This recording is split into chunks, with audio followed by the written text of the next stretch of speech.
بابا تمہارے بعد یہ مجھ پر ستم ہوا، محسن میرا شہید ہوا، مصیبت یہ اجر پا رہی ہوں میں، یہ اجر پا رہی ہوں میں، بابا تمہارے بعد صدمے اٹھا رہی ہوں میں، بابا یہ سارے لائن گھر پر آئے تو کیا ہوا تھا؟ بہار انوار جلد نمبر 53. فقالت وہی باقیہ، یہ حدیث ہے 60-70 صفحے کی، جس میں مختلف ائمہ کے مختلف مصائب ہیں. شہزادی نے کہا فقالت وہی باقیہ، شہزادی بہت گریہ فرما رہی تھی. ابھی یہ دروازے کے باہر تھے اور بی بی گریہ فرما رہی تھی اور کہہ رہی تھی کہ اللہم الیک نشکو فقد نبیک، پروردگار میں اس بات پر شکوہ کرتی ہوں کہ تیرا نبی اس دنیا سے رخصت ہو گیا، یعنی میرے بابا دنیا سے رخصت ہو گئے. وارتداد امتہ علینا، امت ہم سے مرتد ہو گئی، اس نے منہ موڑ لیا ہم سے، امت نے ہم سے منہ موڑ لیا. ومنعهم ایانا حقنا الذی جعلته لنا، اور جو تو نے ہمارا حق قرآن میں لکھا تھا، فی کتابک المنزل، جو قرآن میں تو نے حق لکھا تھا، وہ امت نے قل لا اسألکم علیہ اجرا الا المودۃ فی القربى، یہ حق امت نے ہمیں نہیں دیا. بی بی شکوہ کر رہی تھی. لعین نے کہا دعی عنکی یا فاطمہ ہو مقات النساء، ہو سکتا ہے یہ جملہ آپ کبھی جیسے کسی کو جھڑک کے کہتے نا چپ ہو جاؤ، عورتوں والی باتیں کر، یہ اس کا ترجمہ کیا ہے؟ اس نے بی بی سے کیا کہا؟ بی بی شکوہ کر رہی تھی اور فریاد کر رہی تھی. اس دروازے کے پیچھے سے کہا کہ دعی عنکی یا فاطمہ ہو مقات النساء، یہ عورتوں والی باتیں کرنا بند کرو. جھڑکا بی بی کو. اللہ تمہارے گھر میں نبوت بھی دے اور خلافت بھی دے، میں ایسا نہیں ہونے دوں گا. وَأَخَذَتِ النَّارُ فِي خَشَبِ الْبَابِ، اور شہزادی کے در پر لکڑیاں جمع ہونا شروع ہوئی ہیں. اچھا، اس وقت امیر المومنین گھر میں موجود تھے، جب یہ آئے ہیں امیر المومنین گھر میں موجود تھے، تو امیر المومنین خود تشریف نہیں لے گئے اور شہزادی کونین تشریف لے گئیں. بظاہر وجہ یہ سمجھ میں آتی ہے، اچھا یہ ہے 100% ایسا ہی ہوا ہے کہ شہزادی کونین خود تشریف لے گئے، امیر المومنین کو گویا محفوظ رکھا. ایسا محسوس ہوتا ہے کہ چونکہ وصیت رسول کے مطابق علی تلوار نہیں نکالیں گے، یہ جانتے تھے کہ اگر علی تلوار نکال لیں تو اسلام ختم ہو جائے گا پورا. اس وقت اتنا فتنہ و فساد ہوگا کہ اصل اسلام ختم ہو جائے گا. لہذا علی ضبط کر رہے تھے اور یہ ضبط بہت سخت تھا، علی تلوار نہیں نکال رہے تھے. تو یہ جانتے تھے کہ اس وقت اگر علی نے تلوار نکال لی تب بھی ہمارا مقصد پورا ہے. کیوں؟ اس لیے کہ اتنا فتنہ فساد ہوگا مدینہ میں کہ کوئی غیر مسلم یہ سوچے گا بھی نہیں کہ میں مسلمان ہوں، اسلام ختم ہو جائے گا. اگر علی نے تلوار نہیں نکالی اور علی آئے خود دروازے پر تو ہم دروازہ کو گرا دیں گے اور حملہ کریں گے، جیسے شہزادی کونین پر ہوا، اور علی زخمی ہو جائیں گے. یا ہو سکتا ہے کہ اس پورے بلوے میں ایسا ہوتا کہ امیر المومنین کو شہید کر دیتے، تو نبوت کے بعد امامت کا سلسلہ ختم ہو جاتا. تو علی جائیں اور تلوار نکالیں تب بھی اسلام نہیں بچتا. اور ہمارے میں کیا سمجھانا چاہ رہا ہوں، اور تلوار نہ نکالیں تب بھی امیر المومنین کی شہادت کا امکان ہے کہ علی شہید ہو جائیں. تو علی کو نہیں بھیجا، فاطمہ زہرا خود تشریف لے گئیں. قیامت تک کے لیے نسل امامت پر فاطمہ زہرا کا احسان ہے. بی بی خود تشریف لے گئی کہ میں اپنی قربانی دوں گی. اچھا، بی بی نے کہا بھی کہ کیا تم یہ اس در پہ آگ لگا دو گے کہ جس میں بنت رسول اور حسنین رہتے ہیں؟ تو اس لعین ابن لعین نے کہا وَإِن، اگر رہتے ہوں تب بھی آگ لگا دوں گا. علی کو باہر نکالو. وہ کیوں آئے؟ وہ کہہ رہے تھے علی کو باہر نکالو. علی کو باہر کیوں نکالو؟ علی کو باہر اس لیے نکالو کہ ہم علی سے بیعت لینا چاہتے ہیں. ٹھیک ہے، علی سے بیعت کیوں لینا چاہتے ہیں؟ مدینہ میں کتنے لوگوں نے بیعت کر لی تھی؟ فقط مخصوص افراد تھے جنہوں نے بیعت نہیں کی تھی. علی کے ساتھ 6-7 لوگ تھے بس. کہ جب تک علی بیعت نہ کرے اس وقت تک ہماری حکومت مذہبی طور پر اس کی بنیاد ہی کھوکھلی ہے بالکل، جب تک علی بیعت نہ کرے. تو ضروری ہے کہ اگر ہم اپنے آپ کو جسٹیفائی کرنا چاہتے ہیں تو اس کے لیے ضروری ہے کہ علی بیعت کریں، اور امیر المومنین بیعت نہیں فرما رہے، لہٰذا وہ آئے ہیں تاکہ علی کو باہر نکالو، ورنہ ہم دروازہ جلا دیں گے. واقعہ یوں ہے پورا اصل میں. اچھا جب ہم دروازہ جلا دیں گے، شہزادی نے کہا کہ کیا اس صورت میں بھی؟ کہا کہ ہاں اس صورت میں بھی، کہ جب حسنین بھی ہوں اندر. واخذت النار فی خشب الباب وادخال قنفذ یدہ، قنفذ اسی لعین کا غلام ہے. جب یہ پورا واقعہ ہوا تھا، اس میں میں نے بزرگ علماء سے یوں سنا ہے کہ اس لعین نے قنفذ سے کوڑا لیا تھا اور شہزادی اور ان کو مارا گیا تھا. وہ ادخال قنفذ یدہ، قنفذ نے اپنا ہاتھ داخل کیا. قنفذ نے اس دروازے کے اندر، لکڑیاں جمع ہو رہی ہیں اور ایسا محسوس ہوتا ہے کہ جیسے گویا آگ آہستہ آہستہ لگنے لگی ہے، اور شہزادی بالکل ڈر کے پیچھے ہے کہ میں علی کو نہیں جانے دوں گی. میں پھر کہہ رہا ہوں، یہ ایک زوجہ کی قربانی نہیں ہے شوہر کے لیے، یہ فاطمہ زہرا کی قربانی ہے علی کی امامت اور ولایت کے لیے، کہ میں علی کو نہیں جانے دوں گی. قنفذ نے ہاتھ اندر بڑھایا، ادخال قنفذ یدہ یروم فتح الباب، دروازے کو دھکا دینا شروع کیا. وضرب فلان، اب نام نہیں لیتا میں، یہی لعین، لہا بالصوت علی عضدہا. یہ میں اس لیے پڑھ رہا ہوں کہ کبھی ایسا لگتا ہے، کبھی ذہن میں خیال آ سکتا ہے کہ مثلا مولانا نے جوش خطابت میں 2-4 جملے کہہ دیے مصائب کے. نہیں، یہ بالکل بحال انوار سے پڑھ رہا ہوں. ضرب فلان لہا بالصوت علی عضد، صوت کہتے ہیں تازیانے کو، عضد کہتے ہیں بازو کو. اس لعین نے بازو فاطمہ زہرا پہ تازیانہ مارا. اس پورے منظر کو سوچ سکتے ہیں کیا کیفیت ہوگی. مجھے سمجھ نہیں آتا کہ میں بیوی کے مصائب پر زیادہ رو یا علی کے صبر پر زیادہ کہ علی سامنے ہو اور کوئی فاطمہ زہرا میں تازیانہ مار دے. کتنا سخت ہوگا مولا کے لیے، کتنا سخت ہوگا مجھے نہیں. وادخال قنفذ یدہ، قنفذ نے اپنا ہاتھ آگے بڑھایا، دروازے کو دھکا دیا. اس لعین نے بالصوت علی عضدہا، بازو پر تازیانہ مارا.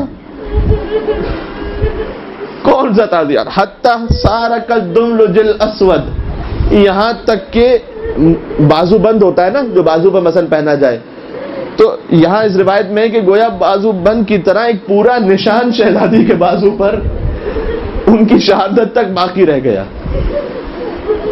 یعنی تازیانہ اتنا سخت تھا کہ بی بی جب 75 دن یا 95 دن تک زندہ رہی، کہ تازیانے کا نشان بازو پر باقی تھا.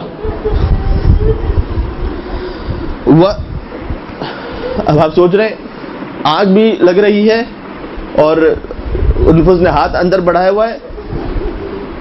کسی نے مولا امیر المومنین سے پوچھا تھا، دوسری خلافت کے زمانے میں ہر ایک کا وظیفہ تھوڑا تھوڑا کم کیا گیا تھا، قنفذ کا وظیفہ باقی تھا. تو کسی نے مولا سے پوچھا، مولا قنفذ کا وظیفہ کیوں باقی ہے؟ تو کہا یہ اس ایک تازیانے کا انعام تھا جو بازو فاطمہ زہرا پہ مارا گیا تھا.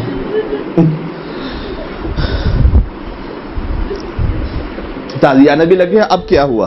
نہیں، یہ مصائب ابھی ختم تھوڑی ہیں. ہمیں نہ بیوی کے صحیح فضائل پتہ ہے، نہ ان کے صحیح مصائب کو درک کر سکتے. ہمیں سے مراد یہ کہ کوئی بھی بڑے سے بڑا ہو، کوئی انسان ہو، انبیاء تک حقیقی معرفت تو حاصل تھوڑی کر سکتے ہیں کوئی. تو ہمیں ان کے فضائل کی معرفت بھی کما حقہ تو نہیں ہو سکتی، ان کے مصائب بھی اسی طریقے سے. یہ تو کچھ وہ چیزیں جو ہم تک سامنے ہیں. وَرَقْلِ الْبَابِ بِرِجْلِهِ، رجل کہتے ہیں پیر کو، رجل کہتے ہیں دھکا دینا. دروازے کو پیر سے کسی نے دھکا دیا. حتی اصاب بطنہ، یہاں تک کہ وہ دروازہ شہزادی کے شکم اتھر پر گرا. ایرانی بزرگ علماء یہ پڑھتے ہیں، یہ پورا واقعہ سنا رہا ہوں. اب ایام فاطمیہ پہ نہ پڑھا جائے تو پھر کب پڑھا جائے گا اس وقت. ایرانی بزرگ علماء پڑھتے ہیں کہ اس دروازے پر ایک میخ تھی، یعنی کیل جیسی تھی. وہ کیل شہزادی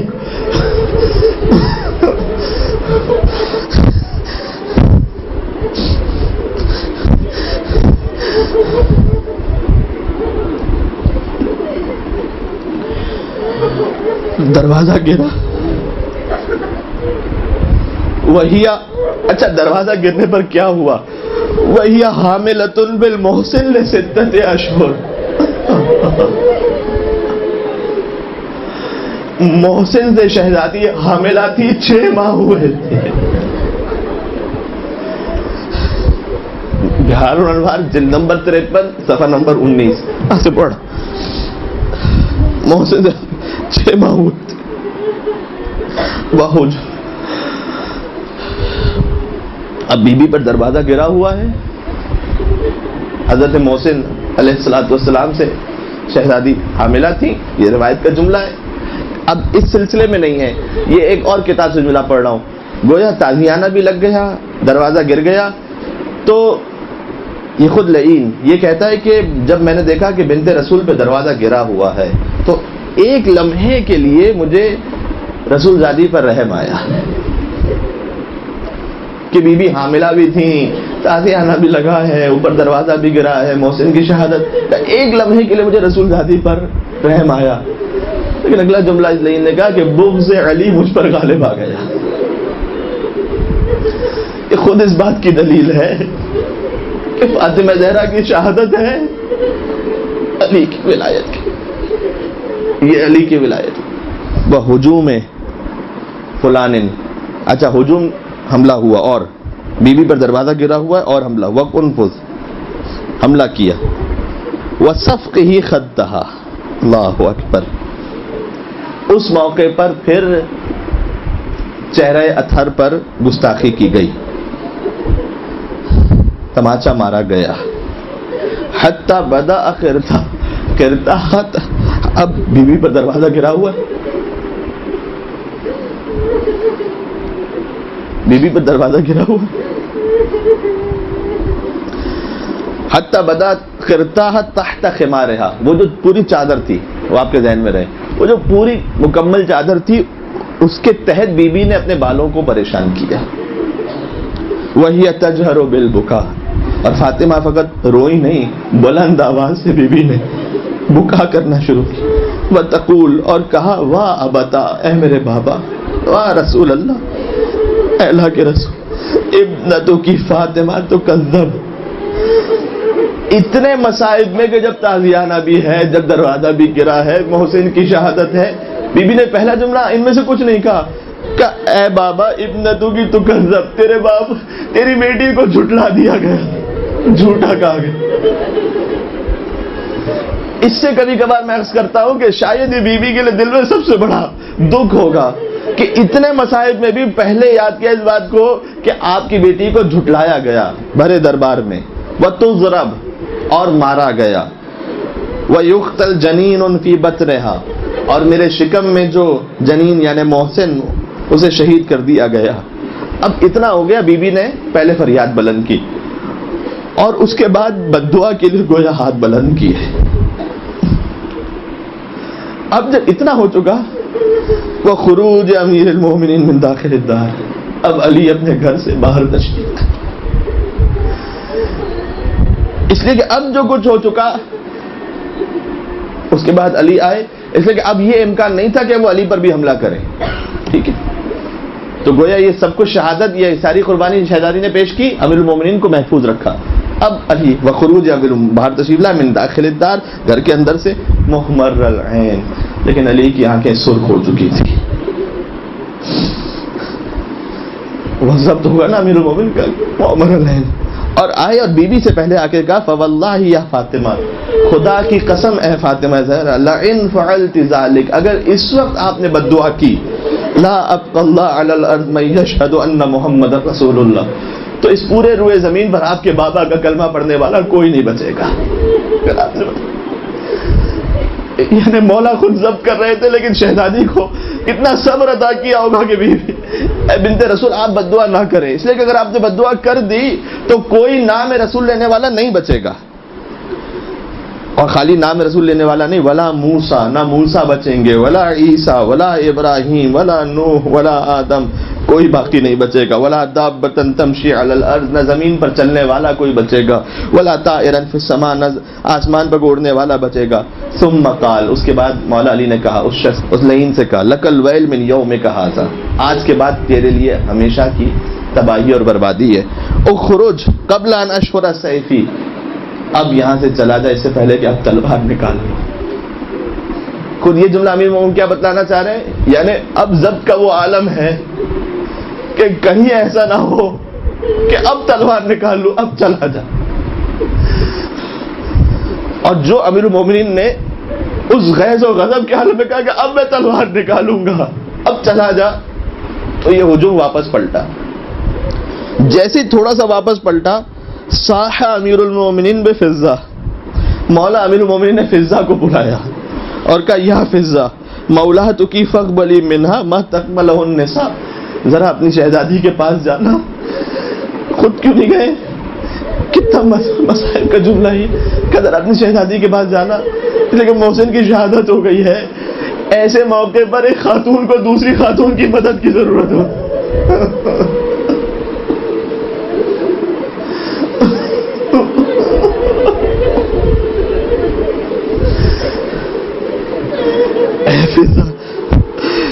مولاتوں کی فقبلی ملا، بالکل ترجمہ کرو، ما تقبلہ النساء، اس موقع پر ایک خاتون دوسری خاتون کی مدد کی ضرورت مند ہوتی ہے، لہذا آپ تشریف لے جائیے گا. یہ پورا واقعہ ہو چکا. وہ علی کی تلوار سے اس وقت تلوار نہ نکالنے ڈر کر چلے گئے، لیکن کچھ دیر بعد واپس آئے، کیونکہ ابھی مقصد پورا نہیں ہوا تھا نا، ابھی علی کی بیعت کیا ہوئی ہے. لہذا اب واپس آئے اور اب علی کی گردن میں رسی باندھی اور مولا کو لے کر چلے دربار کی طرف. حتیٰ اس وقت بھی دیکھیں، سنیے گا، شہزادی کے مسائل میں میں آہستہ آہستہ کر کے اس لیے پڑھا تھا کہ پورا واقعہ آپ کے ذہن میں اچھی طرح سے محفوظ رہے. اب امیر المومنین کو دربار پہ لے کر گئے. دربار میں علی سے کہا جا رہا تھا بیعت کریں، اور علی کی گردن کے قریب تلوار رکھی ہوئی تھی کہ اگر بیعت نہ کریں گے تو آپ کا سر تن سے جدا کر دیں گے. اور پھر شہزادی کونین دیکھیں، اپنی فکر نہیں تھی اتنے مصائب میں بھی. فوراً حضرت فضہ سوال کیا کہ این ابو الحسن، ابو الحسن کہاں ہے؟ کہ علی کو یہ پھر لے کر گئے ہیں، یہ چاہتے ہیں کہ علی سے بیعت لیں. اس وقت پھر شہزادی کونین نے کہا کہ اگر علی کو نہ چھوڑا تو ایک واحد راستہ ہے کہ پھر میں تمہارے لیے بد دعا کروں. اور مسجد کی دیواریں بلند ہونے لگیں. امیر المومنین جو مسجد کی دیواریں غضب حضرت سیدہ سے بلند ہونے لگیں. اور اس وقت جو عالم یہ تھا کہ دیوار بلند ہو رہی تھی، تو وہ خوف کا عالم تھا کہ فوراً امیر المومنین کو چھوڑ دیا گیا. اور مولا نے فوراً سلمان کو پہلے بھیجا اور سلمان نے جا کے کہا کہ مولا یہ کہہ رہے ہیں کہ اب مجھے چھوڑ دیا گیا ہے. یہ اس واقعے کی مختصر سی تفصیل تھی. اور بھی کتابوں میں تفصیلات ہیں، پھر کبھی حیات رہی اور توفیق ہوئی تو میں آپ سے پھر گزارش کروں گا. یہ پورا واقعہ اس طرح سے ہوا. برحمتک یا ارحم الراحمین وصلی اللہ علی محمد و آلہ الطاہرین.